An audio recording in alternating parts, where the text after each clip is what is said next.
दोस्तों, United Arab अमीरात ने अचानक राफेल F5 प्रोग्राम से अपना हाथ खींच लिया है और अब फ्रांस पर इसका पूरा खर्च आ गया है। लेकिन असली सवाल ये है कि क्या अब राफेल F5 डूब जाएगा या फिर इंडिया अब इस प्रोग्राम के लिए पहले से कहीं ज्यादा महत्वपूर्ण बन चुका है। नमस्कार दोस्तों, आईने हिंदी में आपका स्वागत है और इस वीडियो में हम पहले बात करने वाले हैं राफेल F5 के बारे में। देखिए, ये सिर्फ एक अपग्रेड नहीं था बल्कि फ्यूचर वॉरफेयर का पूरा गेम बदलने वाला प्लेटफॉर्म है। लेकिन यूएई के बाहर निकलने के बाद इस प्रोग्राम की कहानी अब बदल चुकी है। पहले हम समझते हैं कि यूएई ने एग्जिट क्यों लिया है। देखिए, यूनाइटेड अरब अमीरात इस प्रोग्राम में तकरीबन 3.5 बिलियन यूरोस को खर्च करने वाला था, या यूं कह लें इन्वेस्ट करने वाला था। लेकिन डिस्प्यूट हुआ टेक्नोलॉजी शेयरिंग को लेकर, खासकर सेंसिटिव जो इलेक्ट्रॉनिक टेक्नोलॉजी है जिसे फ्रांस शेयर करने के लिए तैयार नहीं था, इसको लेकर के। और यही कारण बना कि यूनाइटेड अरब अमीरात बाहर निकल गया। और अब क्या हुआ, पूरा फाइनेंशियल बर्डन यूएई के जाने के बाद फ्रांस पर आ गया है, जिससे डिलेज और कॉस्ट प्रेशर ऑलमोस्ट तय माने जा रहे हैं। और अब बात करते हैं राफेल F5 की। देखिए, कोई छोटा मोटा अपग्रेड नहीं है, ये एक नेक्स्ट जनरेशन कॉम्बैट इकोसिस्टम है। इसमें हमें एडवांस सेंसर्स और इलेक्ट्रॉनिक वॉरफेयर सिस्टम देखने को मिलेंगे, एआई इनेबल्ड सिस्टम देखने को मिलेंगे, लॉयल विंगमैन ड्रोन्स देखने को मिलेंगे। इसे सिस्टम ऑफ सिस्टम्स भी कहा जाता है क्योंकि ये बहुत सारी नई वॉरफेयर कैपेबिलिटीज को अपने साथ लेकर आने वाला है। और भविष्य में ASN-4G जो कि हाइपरसोनिक न्यूक्लियर मिसाइल है, वो भी हमें यहाँ पर देखने को मिलने वाली है। मतलब एक अकेला फाइटर जेट नहीं बल्कि ये पूरा एक युद्ध नेटवर्क होगा। और अब आता है सबसे इंटरेस्टिंग हिस्सा, जो है इंडिया का पार्टिसिपेशन और इंडिया का महत्व। इंडिया ने हाल ही में लगभग $40 बिलियन का डील अप्रूव किया है, जिसके अंतर्गत 114 राफेल फाइटर जेट्स की खरीद की जानी है। और यहीं से पूरी कहानी पलट जाती है। India directly F5 development fund नहीं कर रहा है, लेकिन इंडिया इस समय बेसिकली बना रहा है एक ऐसा प्रोग्राम जिसमें हमें इसमें इन्वेस्ट करने की जरूरत पड़ सकती है।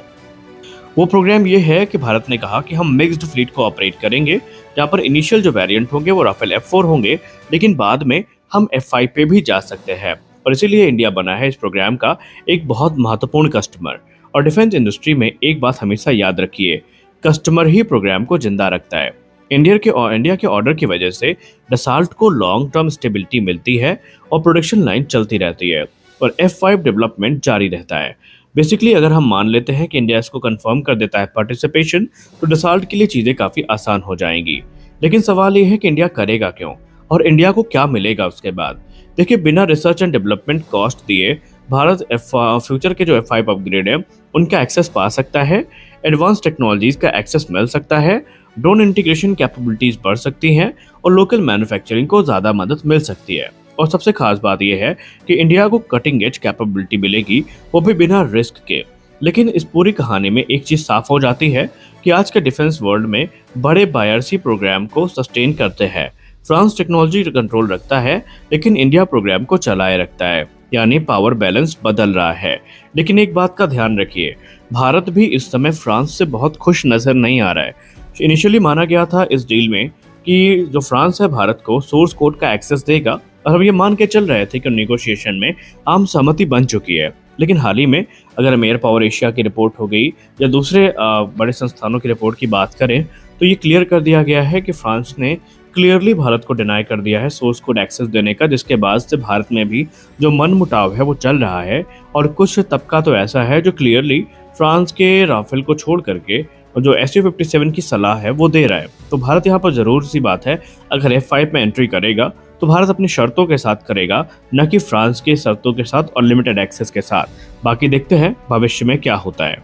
अगली रिपोर्ट में बात करने वाले हैं भारत के एक ऐसे कदम के बारे में जो भारत को एयर कॉम्बैट में गेम चेंजर बनाने जा रहा है। और भारत लंबी दूरी से ही दुश्मन के विमानों को तबाह कर देगा, क्योंकि भारतीय वायुसेना जल्द ही 400 अस्त्र मार्क 1 मिसाइल की एक बड़ी डील फाइनलाइज करने वाली है। ये सिर्फ एक खरीद नहीं है बल्कि आत्मनिर्भर भारत का अगला बड़ा कदम है। देखिए, भारत इस समय एक बड़ी प्रोक्योरमेंट डील के करीब है, जहां पर Bharat 400 Astra mark 1 beyond visual range air to air missile के लिए जा रहा है। इसका मतलब क्या है? मतलब कि अब भारतीय वायुसेना के विमान दुश्मन से दूर रहते हुए भी उनका शिकार कर लेंगे, यानी 100 किलोमीटर दूर से ही हम एनिमी टारगेट को डिस्ट्रॉय करने की कैपेबिलिटी प्राप्त कर लेंगे। ये डील इंडिया की एयर डोमिनेंस स्ट्रेटजी को एक नया लेवल देने वाली है। अस्त्र मार्क 1 की बात करें तो ये एक advance air to air BVR missile है जिसकी रेंज लगभग 1100 किलोमीटर की है, या सॉरी 110 किलोमीटर की है। और इसकी सबसे खास बात यह है कि इसमें हमें एक्टिव रेडार सीकर देखने को मिलता है जो खुद ही टारगेट को ढूंढ सकता है। इसमें हमें high of board right capability देखने को मिलती है जो एंगल से भी टारगेट को लॉक कर सकती है। इसके अलावा हमें इलेक्ट्रॉनिक काउंटर मेजर देखने को मिलते हैं, यानी ECCM देखने को मिलते हैं, जो जैमिंग को फेल करने में सक्षम है। यानी दुश्मन इवेट करे या जैम, बचना बहुत ज़्यादा मुश्किल है। इस मिसाइल को डेवलप किया है defence research and development organisation ने, और इसे मैन्युफैक्चर कर रही है भारत डायनेमिक्स लिमिटेड यानी कि BDL। यानी पूरी तरीके से यह मिसाइल मेड इन इंडिया होने वाली है। ये कदम भारत को फॉरेन मिसाइल पर डिपेंडेंसी से बाहर निकाल रहा है। और सबसे खास बात तो ये है कि अस्त्र मार्क 1 पहले से ही सुखोई 30 MKI फाइटर जेट में डिप्लॉय हो चुकी है, और अब इसे इंटीग्रेट किया जा रहा है भारतीय नौसेना के MiG-29 में, और इसके अलावा भारत के तेजस मार्क 1 अल्फा में, जो कि इंडिजिनस फाइटर एयरक्राफ्ट है, जो स्पष्ट करता है कि भारत के मल्टीपल प्लेटफॉर्म एक ही पावरफुल मिसाइल से लैस होंगे। पहले ही भारत 200 से ज्यादा जो अस्त्र मिसाइल है उन्हें इंडक्ट कर चुका है।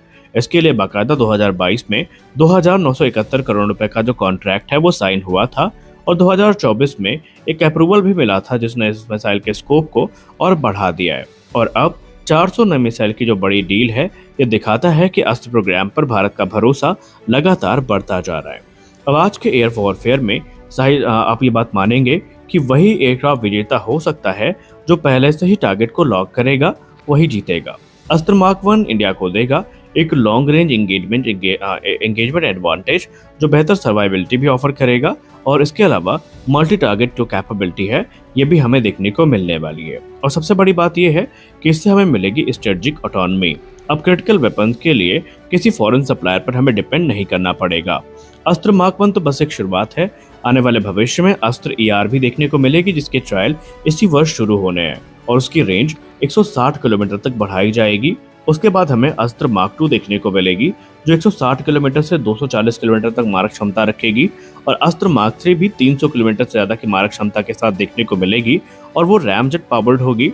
इवन उसकी रेंज भी काफी ज्यादा होगी, और वो एनिमी के जो दूसरे हाई वैल्यू एसेट्स हैं जैसे कि एवैक्स हो गए, टैंकर्स हो गए, उनको डिस्ट्रॉय करने का काम करेगी। यानी भविष्य में इंडिया की जो एयर कॉम्बैट कैपेबिलिटी है वो और भी ज्यादा डेडली होने वाली है। तो साफ है कि अस्त्र मार्क 1 सिर्फ एक मिसाइल नहीं है, बल्कि भारत की एयर सिक्योरिटी स्ट्रेटजी का एक बैकबोन भी बनती जा रही है, और भारत का भरोसा इस मिसाइल पे लगातार बढ़ता जा रहा है। भारत तकरीबन 400 मिसाइल्स को खरीदेगा, और ये डील साफ कर देगी कि ये हमारे आत्मनिर्भर भारत के लिए एक मैसिव बूस्ट तो है, और ये भारत का वो विश्वास भी है जो भारत ने लंबे समय में अस्त्र पे अपने ऊपर बनाया है। तो कुल मिलाकर इतना तो स्पष्ट है कि वो देश जो कभी रशियन मिसाइल्स या दूसरे मिसाइल्स पर डिपेंडेंट रहता था, वो आज खुद की मिसाइल बना भी रहा है और बड़ी संख्या में उन्हें यूज भी कर रहा है। तो इस वीडियो में बस इतना ही। मिलते हैं अगले वीडियो में कुछ और अपडेट्स के साथ। तब तक के लिए जय हिंद।